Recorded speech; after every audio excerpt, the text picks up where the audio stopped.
And good morning, everybody. Welcome to the Wednesday wrap-up. I'm here with my guys, Mr. Yu and Herb. Grab some coffee. Let's hang out.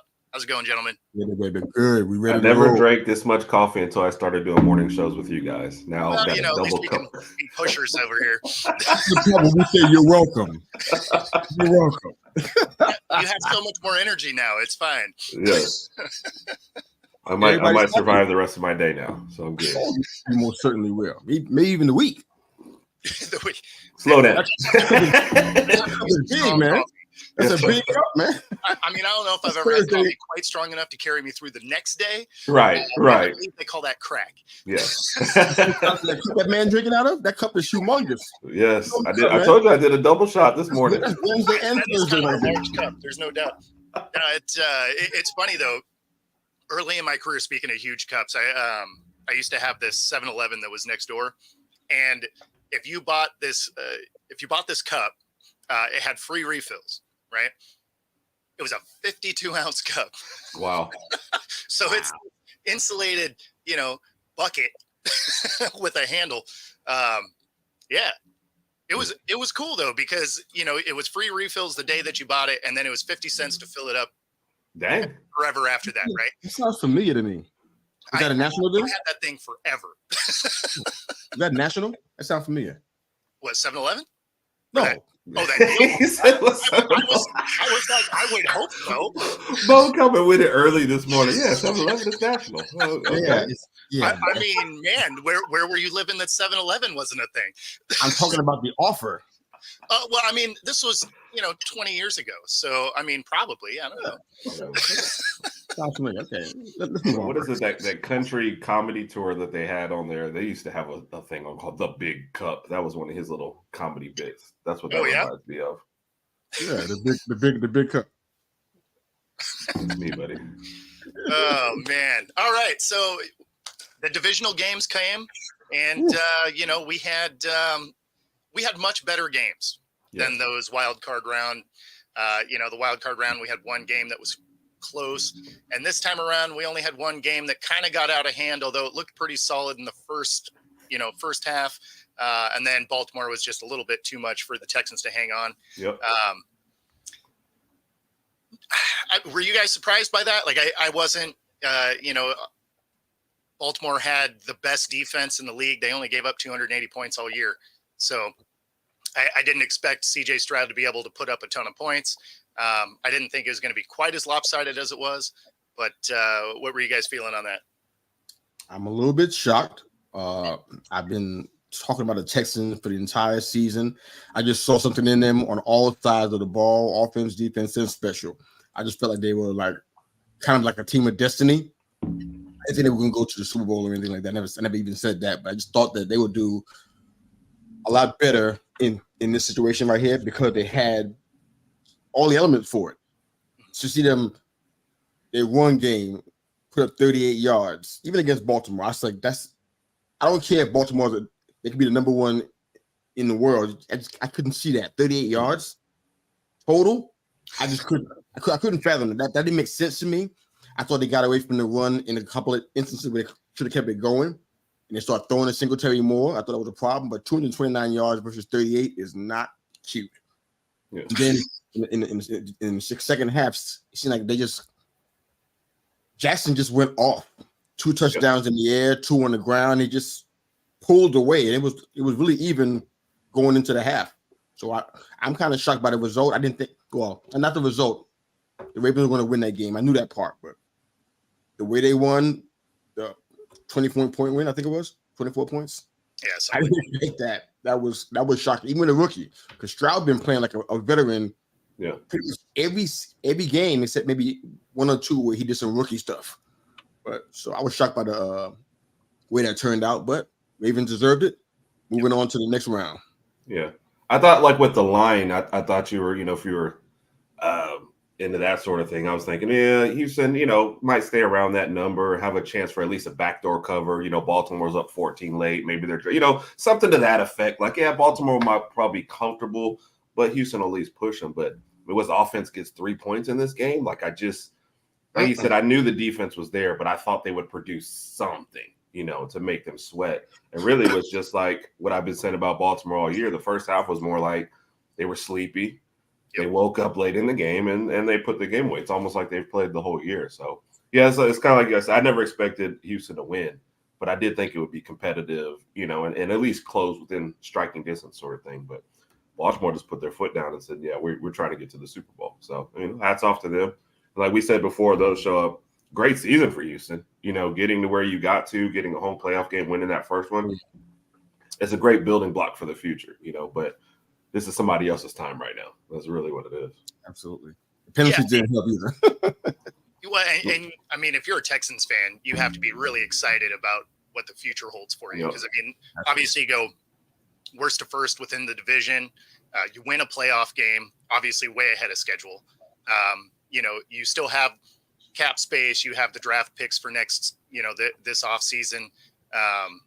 So with the cap that you have some flexibility to go get a free agent if you need it. You got good, draft picks. I mean, man, they could be a real problem next year. Yeah. They're going to be. And you look around the division, it's a very chance to be competitive in that division for a while. You don't know. You thought Jacksonville would maybe try to pull away, and they haven't done anything. You don't really know what you're getting with the Colts, and then you see what's going on with the Titans, kind of. So during the rebuild, so yeah, great chance to. Titans are going to be bad. Yeah, yeah. The Colts are definitely a funny one because you kind of wonder. I can't compare Richardson and Minshew. I wouldn't even try, but it's like, are they going to be better with Richardson there, or were they overachieving because of what Minshew brought to the table? It's like you don't know what they're going to be. It's kind of hard to predict it. I don't even know where to go with that prediction. So, but yeah, I think they're going to be better with Richardson just because he has that the dual threat. Yeah, he's got the running ability that I think is going to help a young building team. As long as they don't scheme it where that's what he does. Right. As long as they still trust him to use his arm, it'll be fine. But if they give him the Justin Fields treatment, then then they're not going to be better. Or the Lamar Jackson treatment many years ago. Past several years. That's the same thing that happened. We had a problem with that. Yeah. Well, Minshew, I always think of as like a placeholder kind of quarterback. Like we don't want him for 5 years, but for 2 to get you by. But Richardson, is this a lost year for him development wise? And seeing as how early he got hurt, and so. It's like he played like 4 games, right? Right. So it's like, he was already raw coming out of college. I was still shocked that he went as high as he went. So now you're like, are we resetting it? We're counting this as year 1 all over again. So that's Texans are in a great spot in that division. Texans are in a great spot. Agreed. They should continue to ascend. I love me some Tank. Yep. I think I'd rather have him as a running back than a wide receiver, but that's just a personal preference. But they got a lot of good things going on there. For Will Anderson, but they got a lot of good things happening. So they should be in command of that division. They had a great season, man. Nothing to be ashamed of. Yeah. They had a fantastic season, man. Really good. Yeah. It's the Jags. It's the Jags that have some real questions to be answered, mostly on the defensive side. Yeah. How are you going to? Some questions since week 3. No, I mean, really, it's been right there. The problem's been right there the whole time. Yeah. It's not new. It didn't just come up in the playoffs. It was there the entire time. Like, did anybody else see it? It's been there. No, I mean, even when they were winning games, right? They started 8-3, but you were watching that defense. You're like, this team's going to get beat up by good teams. Absolutely. That's a collapse because that division was there for them. And it's almost like they bought into the fact that they were going to easily win the division. And then you just didn't you didn't see the same gameplay. You didn't see what you saw last year. And you're talking about the defense, but Trevor Lawrence is not – something was definitely off, it felt like, all year. And maybe I just never noticed the turnovers before, but now it's like, oh, hey, here's one of your league leaders, with fumbles and interceptions. It's just an amazing thing. I think I watched one of his games where one of the fumbles was nobody hits you. You're just running, and it's like you decided, have a fumble today. Let me just pass this, so it's stuff like that to where they're just not a consistent team. Yeah, no, in fact, I think I remember the one that you are referencing because it was basically like a turf monster tackle. Yes. And so, the field gets a strip sack. You're just like, like what happened here? To whom do we give the credit? Professionals. Yeah. You pause the film and go, all right, so explain this one to me. Like, what? Right? Like, who gets credit for this strip sack? It's going on a stat sheet. Yeah. Oh, brother. Yeah, I don't know. I always had a question. We can't go too deep with this, I know, but with Peterson, as soon as he was hired, I was like, he did. I mean, he did something incredible, historic in Philly. That's fine, but there was some aspects of that. It was like, wow, something he brings to the table, character wise, attitude wise. I'm like, when he went to Jacksonville, it was kind of like they probably thought, you know what, these will be the guys that do the Eagles did win their first championship or whatever. It's like, yeah, I don't see that. On paper, they had a lot of guys they paid big money for. Yeah. But it was on paper. I mean, your number one you were relying on was a guy that hadn't played in I don't know how long. I think it was over a year at the least that he didn't play. That's your number one guy that you were relying on. It's like, yeah, that's not a good strategy. It's kind of like Hope being a strategy. That's kind of what that was. I hope that really can be a number one like he was 2 years ago. I hope that he can be the guy that carries it. And you could tell they weren't on the same page a lot. You know, you could just tell he was doing one thing, and Trevor Lawrence, to his credit, I think at times was trying to force it to him and then sometimes ignored it completely. You just tell it was like they went to 2 different practices all week and then just showed up for the guy who was pick up football. You know, you just watch the games, and I thought they would mesh better, you know. But like to your point, you know, he didn't play most of the last Falcons season. Like he wasn't playing when he got suspended. So, you know, maybe the whole Russ thing does play into it a lot more than I ever thought. So. Plus, I'm biased. I mean, he was a Bama guy, so I just wanted to think the best anyway. So yeah, fair enough. It's funny because when you watch, there'd be moments that it'd click, and you're like, okay, here we go. Exactly. Right? Yeah. And then all of a sudden, it's a zig instead of a zag, and the ball is sailing out of bounds. You're like, or not. Right. Exactly. Because what his first or second game, I think, with him was great, and then you'd go like 6 games with nothing, and you're thinking. And some games I'd even look at the targets and go 2 targets for the whole game. And this is your new number one. Like it just didn't make sense. So yeah. Some of that gotta be coaching too, right? Yeah, I would think so. Especially when you start firing like the staff around you, right? That's like I'm trying to save my job. That's all been done before. Yep. That's when you go into the owner and say, look, fire everybody but me. I don't care. Yeah, I just want to. I'm great. They suck. Yeah. I mean, we watched that with the Bears, right? Yeah. They fire the whole staff. Somehow Eberflus keeps his job, and you're just like, what is happening over there? Yeah. The Commanders too. Happened in Washington as well. And if you're an assistant coach, is that the guy you want to go work for? The guy that's like, absolutely, I just saw you fire your whole staff so you could keep your job, and now you want me to come work for you? Like, I mean. And you want me to be loyal.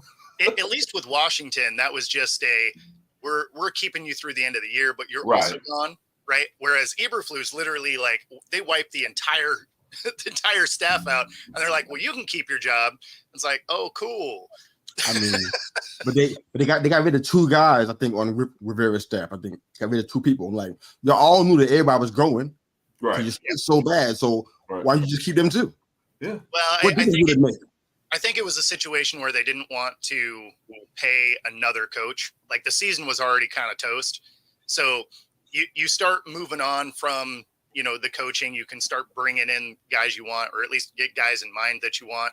And then, it's a money game, right? So if the season's already lost, do you pay that coach and then elevate an interim or bring one in that ultimately doesn't end up as your coach either? So then you're paying 2 coaches for one season. I mean, if the season is already viewed as it going down, you roll with your guy. Yeah.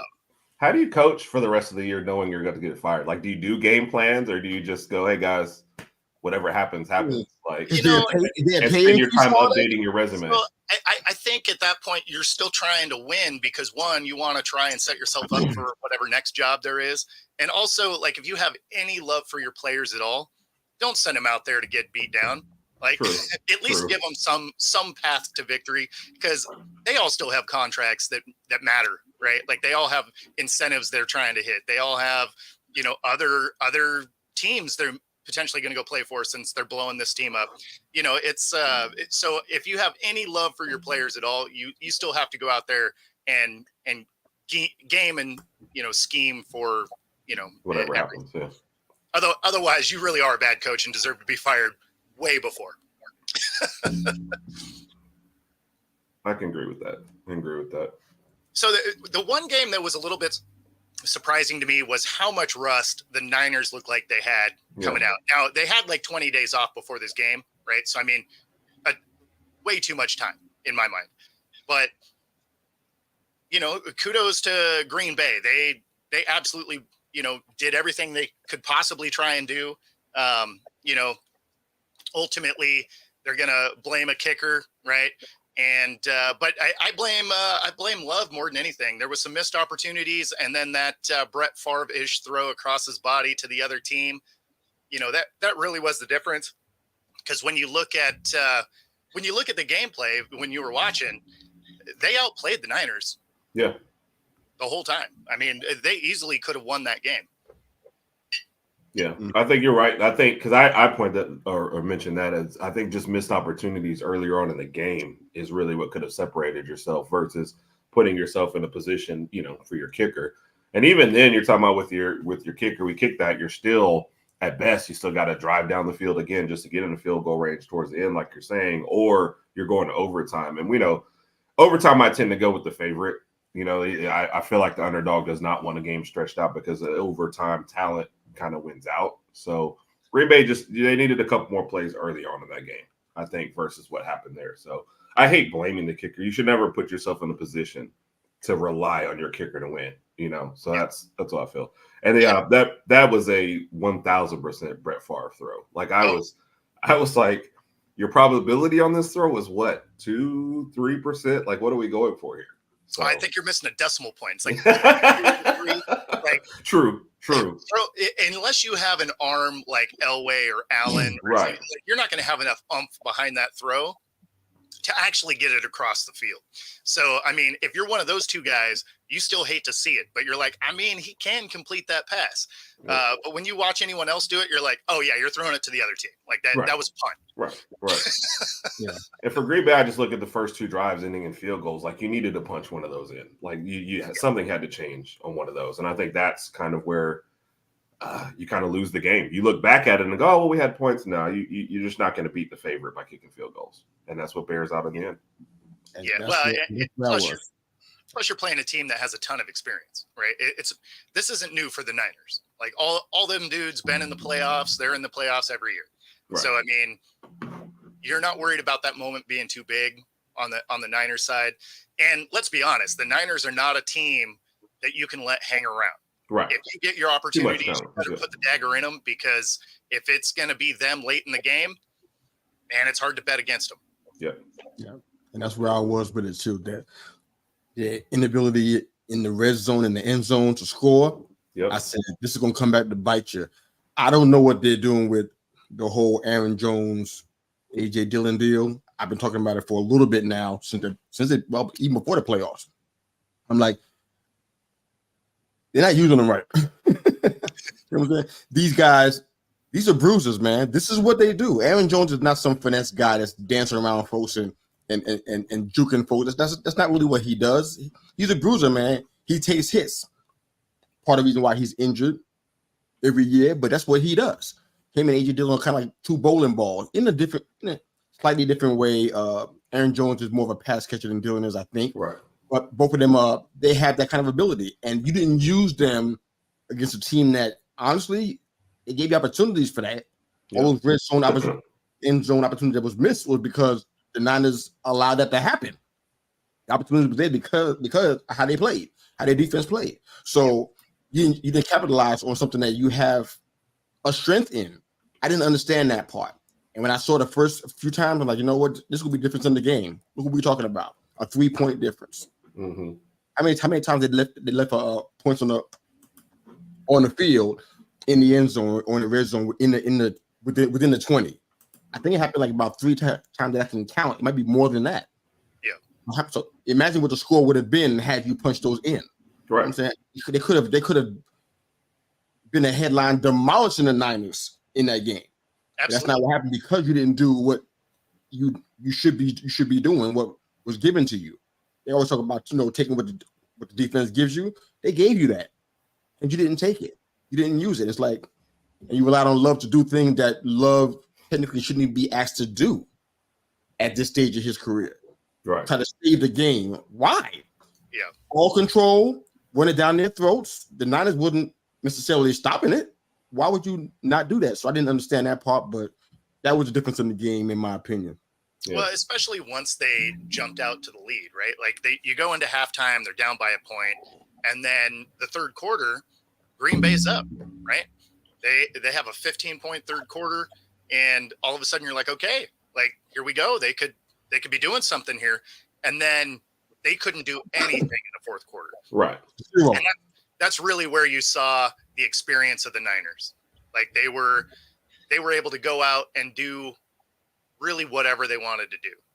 And, Green Bay all of a sudden couldn't move the ball. They couldn't stop anything. It became a very different game in the fourth quarter. And I mean, again, that's one of those where Green Bay really needed that drive early in the fourth quarter to punch that in. And that would have changed this game dramatically because I don't think the Niners necessarily score twice in the fourth quarter at that point. Right. It just becomes a very different game. Yeah. So, well, to use point on that one right there, just kind of looking at this, that like Aaron, Jones had 108 yards, but the very first play, the very first drive of the fourth quarter, 3 passes and punting. No, and exactly. Exactly. Okay. And I think sometimes you get fool's gold because of how well he played against Dallas, and you outsmart yourself with what's going on. And I think I've always said this about offensive coordinators. Sometimes they like to dial up stuff that's going to help them get their next job versus running is boring. Just run the ball sometimes, like the fans don't care. Well, especially with a lead, right? Yeah. Like you're going into the fourth with a lead. Yeah. A running game has been working. Right. That's what the experts do, right? Smart teams do that, right? And that's what I think. Yeah, I agree with you 1,000%. I just don't understand why it happens. Why do you start off? You're up, touchdown, and what is it? 0-30 teams coming back in the fourth quarter, whatever that crazy stat was to start. Man. And the first possession is 3 pass plays. No, that's why I'm always mad when teams start playing prevent. All prevent defense does is prevent you from winning. That's all it does. Like it is the most frustrating defense to watch. You'll be just absolutely beating the brakes off somebody, and then you start playing this prevent defense where you're allowing them to get in a rhythm, right? Because you're conceding all these passes and yards, and then all of a sudden you're like, oh no, this is a real game again. But now your guys are going to have a hard time getting back up because they've been playing cupcake defense for the last 10 minutes. And you end up seeing these teams come back and win. It is the most frustrating thing to watch. Obviously didn't happen in this game, but just in general. No, I agree. Yeah. It's making me real super sad right now. I'm sitting like looking at all the time that we got on the show and we talked about my team, the Giants, right? Yep. They were supposed to win. They were projected to be third, fourth in the division, whatever it was. Yep. They played 17 games like everybody else, right? They probably left about 7 games. I mean that no bias included here. About 7 games on the table where they lost by maybe 3 points or whatever it was because they abandoned the running game and tried to do stuff in the air and didn't control the ball in key situations. 7 games. What are we talking about now? We're talking about people in the playoffs 2 years in a row that shouldn't have been in the playoffs neither one of those years. I mean, sure. That's how different and how fine the line is between the ball control and managing the clock well to try to go out there and get fancy and doing something crazy to cost your team a W. It's like just that little bit. Yeah. That little differential. It just changes everything. I don't understand why the Packers even should learn from history, but they didn't. They're out. Hopefully they'll figure it out. I don't know if they're not even going to be there next year, so I don't know what's going to happen there. But yeah. I mean, your team's going to be wildly different, I think. Yeah, I don't know what they're going to do. So that's just a whole other topic, man. If it's out in the running game, getting back to what we do best, or we trying to be out here like everybody else, trying to be fancy and finessing, I don't know what's going to happen. So, well, and if you are going to run, like who's going to be running for you? You know, I mean, there's so many questions on your team moving into next year. I put a post out about the draft. I said, if you guys are going to be free, you guys are going to be free. It's, I know it was kind of deadpan a little bit, but I was dead serious. Y'all might need to just make sure I'm high. Because I don't know what they're going to do, man. People talk about we're going to get Neighbors in the 6th round, with the 6th pick, trying to get a quarterback in the 2nd round. Hopefully he's available. I ain't trying to be stressed, man, but I'm at a place where I don't know what's going to happen, what my reaction is going to be. And I even go to a wing spot because I don't want to be around in the public, around people. Because I don't know what's going to happen. I don't know how I'm going to react, what I'm going to do. So I'm like, I'm going to be at home, closed off. I might even have a dark hood over my head, turn out all the lights. I don't know what's going to happen here. So that profile backdrop where it says NFL draft and then above it a sign that just says check on your boy. Let the hate flow through you. Me and Bo tag team off calling you just to check on you. Y'all gonna have to check on you. I got a feeling, man, something gonna happen that I ain't gonna like, and it's gonna send me into a tailspin. So that might be true for me real soon because who knows what we're doing at coach. Man, you get afraid, but you shouldn't be mad. If that happens, you should be okay. I don't know. We got a lot of questions going into next year now because we also have 20. We have 20 free agents that need new contracts. Oh gosh, I didn't know that. Yeah, no, it's man, it's going to be some crazy stuff. There's no cap. 20 free agents. Currently still no coaching. That our OC just went to the Bears, so. You can have a guy out on the street corner going, anybody want to play? Anybody? Yeah. Let's just check on each other. How about that? Maybe we all need this. Have you ever coached football? No. Do you want to coach football? No. Perfect. You're hired. Buy you a hamburger. Oh, man. Yeah. No, it's this offseason is going to be stressful, to say the least. It feels different than any other time. I'm like, I don't know what's happening to my life. Wow. This is getting serious. All right. So there we got Bucks Lions. This kind of went how you thought it would go. We had both versions of Baker show up. He threw a bunch of touchdowns. He threw a bunch of picks. Like, this is as Baker as it gets. And the Lions look like they're ready to, win their city a championship. Like, they look like a good team. Now they got to be careful, this next week because that secondary really isn't that great. But right. But when it comes to this game, they got it done. They still gave up a ton of yards though. So yeah. I mean, it's not that different than anything else they've done all season. But that defense still scares me, to be honest. To your point, it's funny because the front seven is good. That secondary can get beat and they will concede yards. Yeah. So that's a huge concern and really weighs heavy on if Debo is healthy, right? Right. So I mean, that's probably the biggest question. But if you're a Tampa Bay fan, you do got to kind of like what you saw out of their team, right? They were supposed to be last in their division. Baker was supposed to be just a doorstop essentially for the next guy coming in. You were potentially losing a couple of receivers because you didn't have anybody under center. And now you're looking at it as, maybe Evans does stay, right? Sure. And I think Baker probably did enough that they bring him back. Give him another year, yeah. Right? So I mean, those could be. If you're a Tampa fan, you got to like the fact that you weren't just a footnote to the season. Like you were there. You did some work in the playoffs. You did give the Lions some work. So, I mean, you got to feel kind of good about where they were. And then when it comes to the Lions, I mean, that's a team that, man, that city has been starved for a good team, yep. Basically as long as we've all been alive. So yeah, I'm concerned. I'm concerned about this game coming up. For sure. We're talking about it with the Bucks and the Lions. The Bucks were 29th in pass offense and the Lions 27th, right? That's not good in case you didn't know, right? So they're going the Lions are like they're breaking records. They're doing things that haven't been done since 1957. I mean, that's a long time. That's a while. So it's like they build on this high and they kind of like on this. They just like on this rocket, and it's like And all that's happening with issues with the secondary, like you said. I mean, Baker was picking apart the middle of the field. Yep. For most of the game, if not the entire game. I couldn't take but so much. I had to step away and go breathe somewhere. You know what I'm saying? But that was happening. But most times I saw that was going on. Against the Niners, you don't want to be doing that. Right. On top of that, there's some I seen it maybe somewhere in the middle of the season. We didn't discuss it on the show at all, but issues with clock management on Detroit's side. Same thing happened again this time. Yeah. They couldn't win the clock out of offense. They were unable to do that for whatever reason was. And Tampa Bay got the ball back in their hands again, giving Mayfield a chance to do what he did with the interception to Derek Barnes. But it's like those two things, like that's not working against the Niners. You don't want to be doing that with or without Debo. If he's there, it's going to be a nightmare for them. And this big high, this rocket that everybody's on Detroit-wise.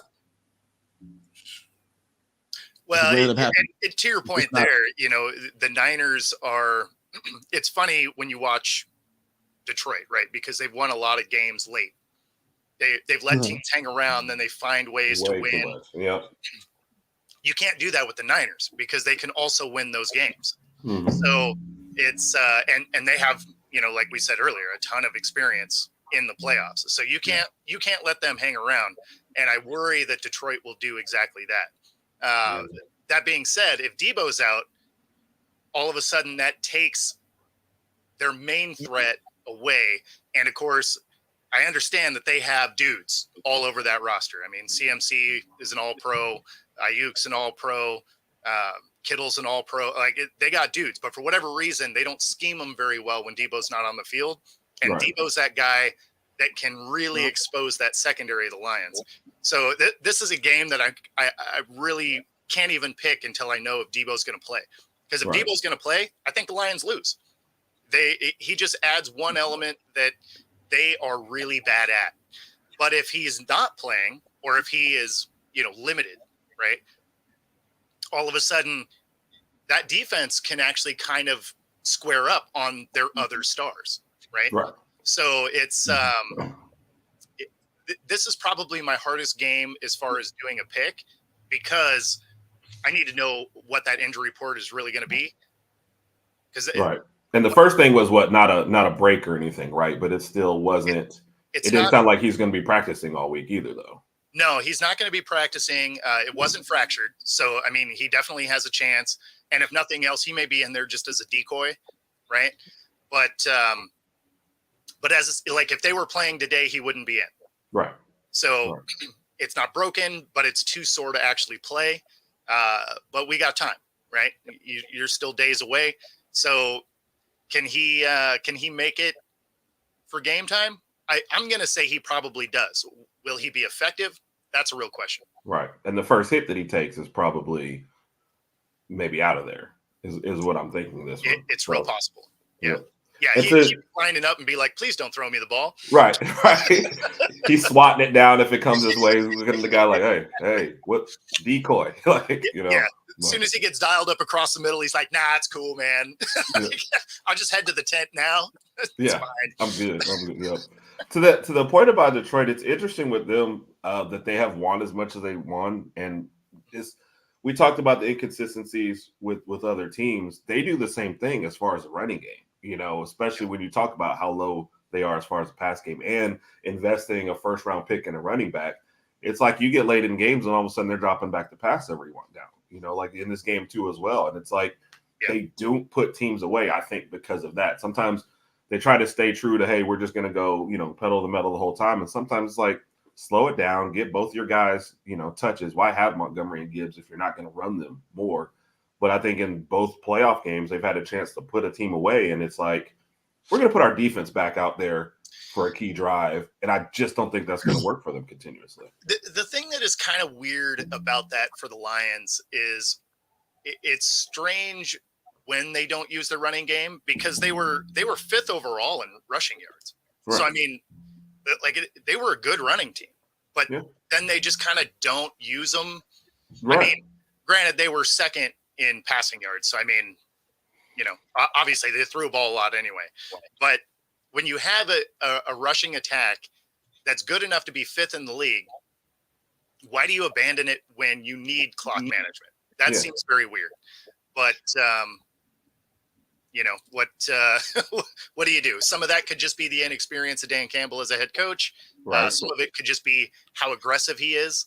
And I think that's the point right there. I think the aggressiveness of him. I think he always tries to stay true to who he is. Yeah. But sometimes do the boring thing. Run both those backs back there. Let's run some more clock and let's get out of here. Yeah. You can't end every game with their defense on the field trying to get a stop and hope they hold on. Like that's just not going to work. Well, and I mean, you saw that aggressive tendency, against Dallas. Now, was that first play, that 2-point conversion, was that just a terrible, officiating call? Absolutely. But then it's on Dan Campbell to dial that up 2 more times. Right. It's like, okay, at some point you're far enough away. You say, hey, you know what? We'll kick the field goal. We'll go to overtime. We'll see how this thing plays out. Right. So, and your defense has been good enough to stop Dallas. So, I mean, you still could have won that game. So yeah, I mean, but that's Dan Campbell, right? Yeah. So he looks like a genius if it works. Right. So, I mean, yeah. And if it doesn't work, we go, hey, that's Dan Campbell. So. Yeah, right? Whereas any other coach, you're like, well, that was dumb. But, when Dan Campbell does it, he's like, nah, he's just hyper aggressive. Like, that's just what he's going to do. Yeah.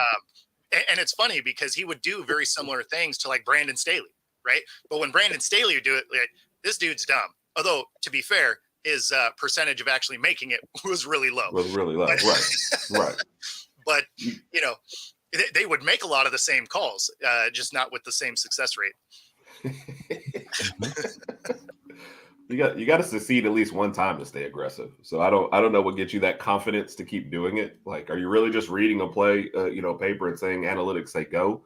Like, if I fail that many times, I say, you know what? I think I'm gonna do something different. Like, Or is it that he realized, I am such a bad defensive coach that our defense, despite being one of the most expensive units in the league, is also the worst unit in the league? Maybe he's just like, we're going for it on every 4th down because we need this 1st down. So many issues. How he kept his job as long as he did is amazing to me. That's what needs to be studied. Yes. Yeah. I don't think we have a long enough show to figure that one out. Yeah. And then, of course, we have Chiefs Bills. This was a very disappointing game. This was a situation I thought the Bills could finally get the win. This was a KC offense that really hasn't been good. They're playing with their best defense they've had in 5 years, but they really haven't clicked on offense. Tons of dropped balls, even by Kelsey, which is generally one of their most sure-handed guys. They didn't even have Tony playing because of all of his drops. They're just like, you know what? If you're in the stands, you're probably helping the team more. So this was a team that was really set up to, beat the Chiefs finally. And mentally, you could just tell that there were moments in the game where they were defeated before the game was over. That Diggs drop, you watch that sideline be like, here we go, right? You can't. That was too early in the game to be like, here we go, right? Like that messes up your next few drives. Now, obviously this was competitive all the way through the end. They miss a field goal at the end, but that wasn't the deciding factor. Like there were drops throughout that game at key moments on the Bills side that would have been very different for this game. And that wasn't on Josh Allen. Those things hit dudes in the hands. So they basically turned into KC. Yeah. I'm with you on that one. I think I'll be brief here. Last year, the Chiefs converted 71% of their red zone trips into touchdowns. Not field goals. It wasn't Butker. It was touchdowns. 71% last year. It was 52% this season. I just feel like the Bills had an opportunity here. Mm-hmm. The Chiefs were struggling on offense. They couldn't find playmakers. Tony definitely was not that. Trying to find that for Mahomes so he can do a little bit less, which is good for the team overall. But the Bills were just mentally out of this. I know the score wasn't a blowout, but they were mentally already at, like you already referenced, Bo, sideline when little things happened. They were already like, we played these guys 4 times already, and we already lost 2 or 3 times. It's like, this is, here we go again. They already lost. Like I was saying on Monday too, the Bills, they just don't seem to be able to finish. They can't finish the the job. They can start good, they look good, but they can't finish the job. And it came to bear in this game. And it's like it's disappointing. I'm like, I don't know how you come back from this. Not with what you got currently constituted. You got to do something else. And I don't know. We never figured out what that was on Monday, but it's like you got to do something else. If McDermott coming back, you got to do something else on that field from a talent standpoint, from a football IQ standpoint. You got to do something else on that coaching staff. Something got to change because you can't keep doing this because mentally, like you said, the guys are already gone. One drop by Diggs, who's one of the biggest, loudest people on the team as far as being vocal about stuff, and you drop in passes. It's like something has to change there. But and he was dropping dimes. Yeah, he was dropping dimes. That's the worst point. Yeah. Right? Yeah.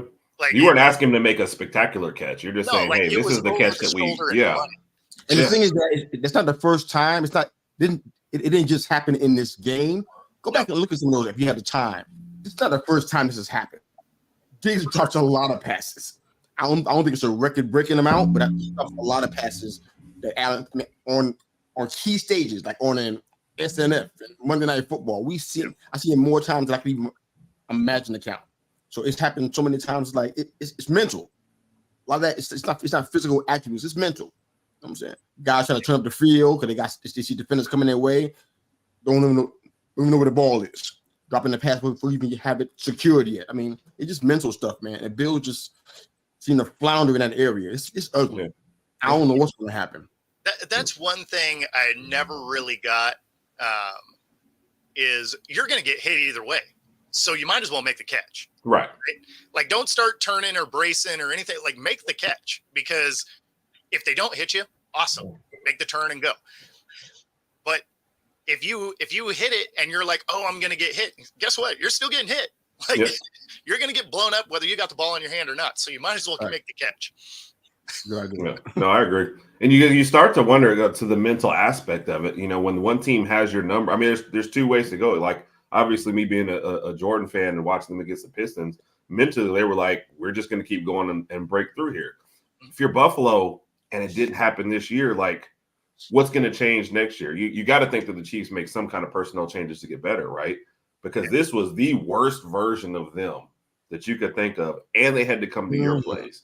And you play like that, and it's just defense. You know, I told you I was listening to a Buffalo podcast, defensive line not getting any pressure on them. You know what? Von Miller, the only person with more than one tackle, and it was two. I mean, like those are crazy stats. You know, your number one wide receiver not coming through, and then if you're relying on Gabe Davis was injured, like he's not a good number two. You know, you don't have somebody else to step up in that spot. So it just seems like, hey, if Josh Allen is great, maybe we've got a chance. And if he's, throwing wildly or missing stuff, we don't. Like, it's too much pressure in one spot, and it's just not a consistent team. And that's just what I feel watching this game. I mean, you score 7 points in the whole second half. That's it at home. Like, it doesn't make sense to me. Well, the stat that was wild to me on there was KC only had 5 third downs. That is absolutely telling of you're doing whatever you want. And they weren't even good on third down conversions. They were 1 of 5, right? But they only had 5, which means everything they were doing was working because they put up, almost identical yardage totals as the Bills did in a third of the time. And they were averaging just under 8 yards a play. I mean, you never even had to worry about third down because you never saw a third down. It was it was crazy the efficiency that they were able to move the ball down the field. That fake punt that absolutely backfired was an interesting decision. They get bailed out because of a fumble through the back of the end zone. But and then of course they're trying to talk about getting rid of that play now, right? Because that turnover, right? Anybody else does it, it's fine. But if it's KC, they're like, oh, we should get that out of the rules. It's like, no. If you fumble, which happens, like, how often does it actually happen for us to be like, oh, let's get rid of this? They're acting like it's once a game. It's like once a year, maybe. Yeah. Right? Like there's one of those kind of, and it's always somebody reaching for the pylon. It's not like it's generally punched out, like it was in this case. But I mean, But even then, he wasn't protecting it. He was half reaching, half getting punched. If he goes down there, they're in a much better place, and they're getting the ball, and we're snapping, and you're probably scoring the next one. And this game is over. Yeah. So it's like that's more on the offensive player. So that protect. Well, that definitely is. In fact, that's why you never saw the Patriots reach. Right? That was something that Bill Belichick is like, go down. Yeah. Go down, give us another down, and we're fine. Exactly. Half the time you run all the way down there, and it's going to be a whole new set of downs anyway. So come on.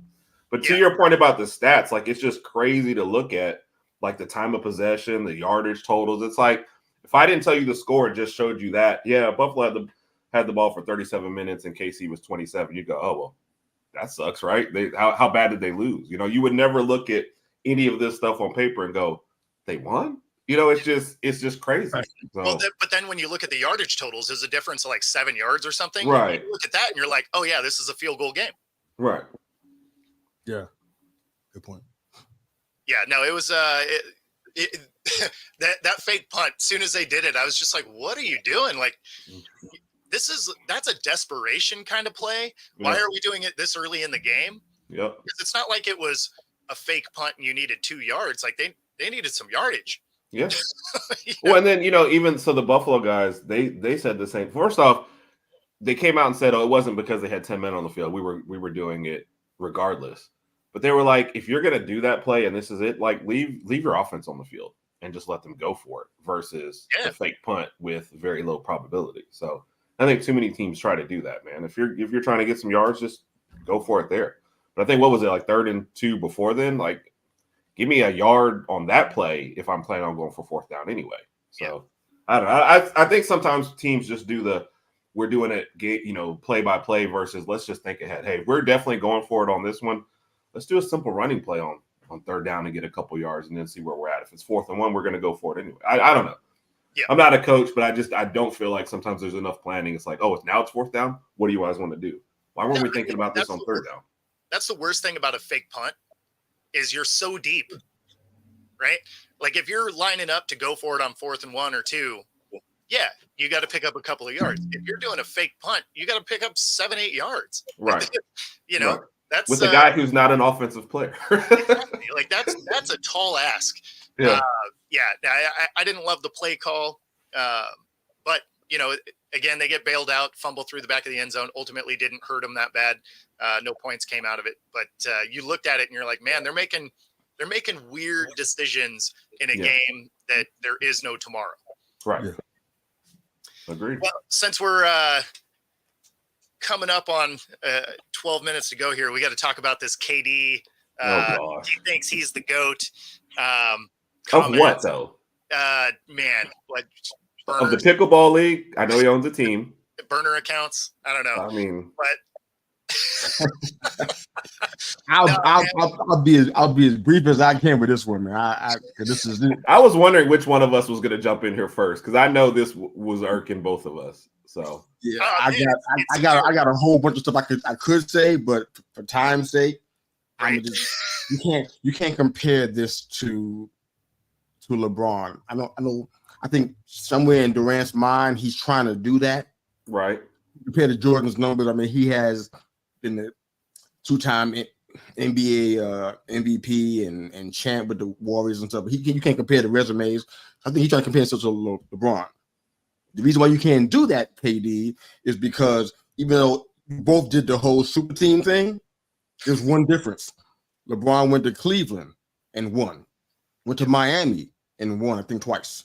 Went to LA, his current team, and won. You were in OKC. You guys won first round and went to the conference championships the whole time he was there, except maybe 1, 2, or 3 years. You went to Golden State and won. You went to Brooklyn and didn't win. You went to Phoenix and you're not winning. It's like, so those two things are not the same.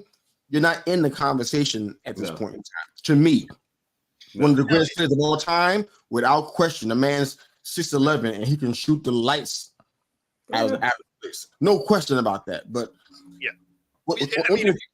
if he was talking about one of the greatest shooters, right, or greatest scorers, we can have that conversation. Why are you talking? Period.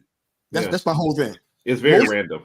Are really good players. They play, they win, let their careers speak for themselves, and they talk about retirement when they actually retired, not while they're still playing. Talk about to be the GOAT. You can't have a distinction while you're still playing, can you? Wait and finish your career. All the numbers are tallied up. Then we can have our GOAT conversation. You're still current. You might be playing for another 5 more years. Why are we talking about the GOAT? Why are you even thinking about that? Focus on your team and helping the Phoenix get out of the Western Conference. Can you do that part? I don't understand that. No, that's my biggest thing is if you have to ask for it, you ain't that dude. Yeah. Please let me be the GOAT. Please, I really want to be the GOAT. It's going to help me. Right? Yeah. What are we even doing? If that conversation isn't happening organically, you're not that guy. Yeah. Yeah. If you got to be like, hey, I'm the GOAT, it's like, okay. I mean, it's cool. You think so. You should think so. You should think you're great. Like that. Every player's supposed to. Yeah. What was his last great accomplishment though? At this point, what are we 4 or 5 years removed? I mean, you missed your first year in Brooklyn, and you didn't do the best thing that you did was almost beating the Bucks, right, on the way to a championship. I mean, and then that's it. So it's a crazy time. That's the answer. His last real impressive thing was having a stacked team in Brooklyn and somehow only playing 12 games together. Yeah. That's not the most impressive thing. The most impressive thing is him in Golden State going toe-to-toe with LeBron. I give him props for that. Sure. Because he did that. He went to another person's team that had just beat him. That's kind of. I'm with you, but it felt like to me like other members of the Warriors kind of took a back seat. Right. And he ran that show. I give him props for that part because he faced off against somebody else who put supposedly the GOAT, which is LeBron. He went and faced him toe-to-toe, you know what I'm saying? And did that. I got no problem with that part, but that's the last big accomplishment I can recall. Yeah. No, and that was my point to it. It's been forever since you've even accomplished anything. And if he really wants to talk like GOAT conversations, and you were going to take, MJ, LeBron out, and you were going to say, you're going to take LeBron out, and you would say, who is the GOAT who's actually currently in the game right now? Steph Curry is ahead of you as far as that goes. He won a title before you and after you, and you went to his team to get your 2. And you haven't accomplished anything since then. You can't even beat out the guy whose team you left, much less get into the overall GOAT conversation. This is how little I cared about that story. I saw it on my Twitter feed. I did not click. I kept scrolling because I said it's a non-starter. You don't even have the beginning argument. Do you have it on talent? Yeah. Talent-wise, you could say, hey, I had a talent to be the GOAT. Did you ever fulfill any of it? No. And that's the end of it for me, It's a story for me too. Well, the thing that's funny about it is he's trying to say I'm the GOAT. I don't know that he's top 10. Right. Agreed. I can think of 10 dudes off the top of my head that I would have above Durant. Yeah. I realistically probably have him somewhere in the 20 to 25 because he is an all-time scorer. Sure. Right. There's other elements of the game that matter, like defense. So he ain't all defense. He hasn't been all defense since he's been in the league. None of that's happening. No. Yeah. This ain't no story. He's turning into just another guy. You're not leading a team. Like, I mean, I've never even been the big LeBron guy, but he took some Cleveland teams that were terrible and got to the finals, right? I need to see something like that from KD, and instead of trying to jump from super team to super team and they all flame out. If Phoenix flames out also, then I mean it's just time to hang it up. I just don't get it. This ain't a story, man. He ain't got it. Yeah, and I agree with that. And I've always liked KD, but he does too much talking at times and not enough just playing. Let your game speak for itself. I think what bothers me with KD on the talking side is, him and Westbrook are real soft when it comes to people talking about him, right? Like, why are you creating a million burners to mess with people on Twitter? Like, why do you even care? Right. I mean, just accept the fact that there's going to be dudes out there that don't like you. Yeah. That's it.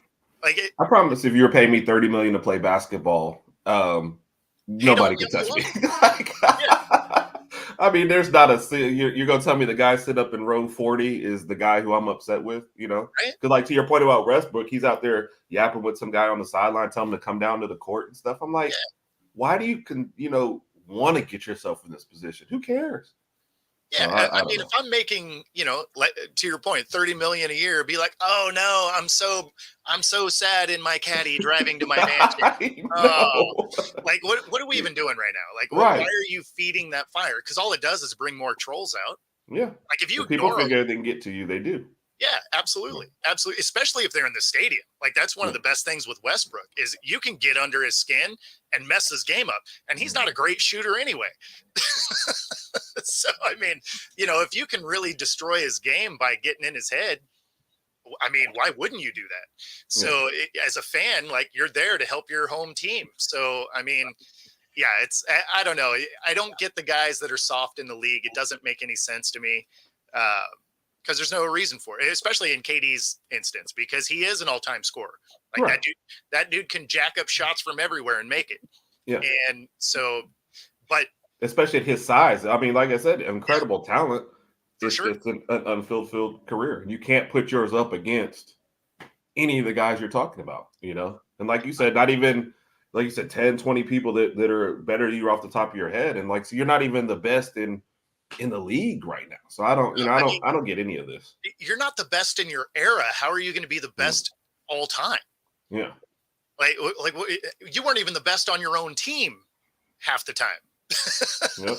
I mean, like I said, Steph Curry would be ahead of you. Like Jokic, you would have to throw him up there. Embiid starting to make a case. You're basically resting on 2 titles that you joined another team to go get.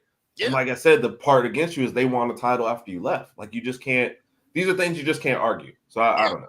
No, absolutely. I mean that's where Draymond was right. He's like, we don't even need you, and he wasn't wrong. Like it was the rich got richer, and it obviously made the path easier. But I mean, do I think they win one of those 2 years without Durant? Yeah, probably. Right? Do they win both? Maybe not. But they probably win one of the 2. Yep. I don't know. Well, Mr. Yu is fuming over there. He's not a story. Yeah, no. I want to talk about Russell Wilson. Russell Wilson's a story. I'd rather talk about that. Yeah, well, Durant's not the GOAT. We will definitely chat about that next week because you got Denver now walking back their stance, saying, hey, maybe he's coming back, so this dumpster fire may continue to roll. We will definitely hit that next week. That'll probably actually be the second topic after the divisional games. But other than that, let everybody know how they can find you. All right, first off, we established that Durant's not the GOAT, right? Do we establish that? Oh, that was never even an argument. It wasn't a real question. They didn't even show up to court to argue it. I just thought it was hilarious. I wanted to make sure we were good with that part because I non-starter. I don't even know if Durant fans could argue for him. So no. Not even top 10. I mean, we're there, right? Yeah, no, for sure. Not top 10 in the league right now. Not even all time. So no. Yeah, I don't know that he's top 20 all time. Right. Agreed. Yeah. Let's make a list. That'd be fun. You can find make some people mad. Let's do it. Let's do it today. You can find us at They Call Me Mista Yu on Facebook, YouTube, Twitter, and LinkedIn. And of course, on Mondays at 9 a.m. EST, you can find all of us, including Rodg from the Herb and Rodg podcast. We're doing They Call Me Mista Yu, the podcast, and we're having fun talking sports, family, and life, and doing it up, man. Thanks for the time we're here, baby. Herb and Rodg podcast on YouTube. You see the Rodg Herb on Twitter. You can find us there, find all our stuff. And our podcast on Tuesday nights, 8 p.m. Central, 9 p.m. Eastern, streaming live. Come join us. Right on. And if you're watching, be sure to like and subscribe. And of course, if you are on Roku, stay tuned in the next hour. And of course, you can see me every day from noon to 2, Monday through Friday. So enjoy the rest of your day, guys. Great.